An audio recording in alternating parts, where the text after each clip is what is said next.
Asher, may naging kapalit ba yung pagpapalaya sa mga Pinoy seafarers at anong tulong ang ibibigay sa kanila ng gobyerno pagdating dito sa bansa?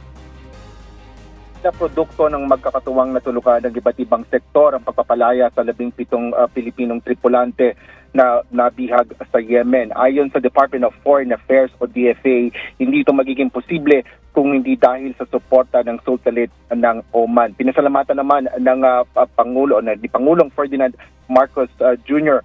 ang Sultan ng Oman na si Haitham bin Tariq at ang kanyang gobyerno sa kanilang matagumpay na pamamagitan sa nagbigay daan upang ligtas na makalaya ang mga Pilipino. Pinuri rin ni PBBM ang mga kinaukulang ahensya ng pamahalaan at nasa pribadong sektor na walang pagod na nagtatrabaho upang marating ang magandang development na ito. Nakatakdang dumating sa Pilipinas alas 9:30 mamayang gabi ang 17 tripulante mula yan sa Muscat. Sakay ang mga ito ng Omar Air. Yan ang kinumpirma ni DFA Undersecretary Eduardo De Vega. Mamaya ay inaasahan natin na mabibigyan ng tulong ang mga ito ng Department of Migrant Workers na patuloy naman nilang lagi naman nilang ginagawa at inaasahan natin na magbibigay din sila ng pahayag kaugnay pa dun sa iba pang detalye at ibang specific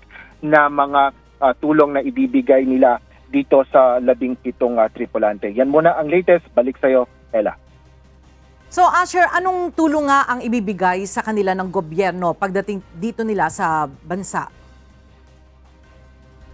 Yes, inaasahan natin na kasi palagi naman na Ella na pag umuwi ang mga ganitong mga seafarers, mga repatriated na mga Pilipino mula sa ibang bansa ay binibigyan ng tulong pinansyal, maging yung mga tulong na mga pangkabuhayan doon sa mga apektadong mga Pilipino at doon sa kanilang mga pamilya.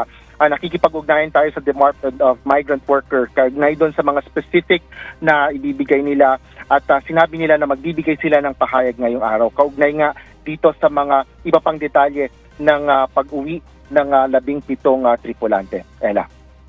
Alright, maraming salamat, Asher Cadapan Jr.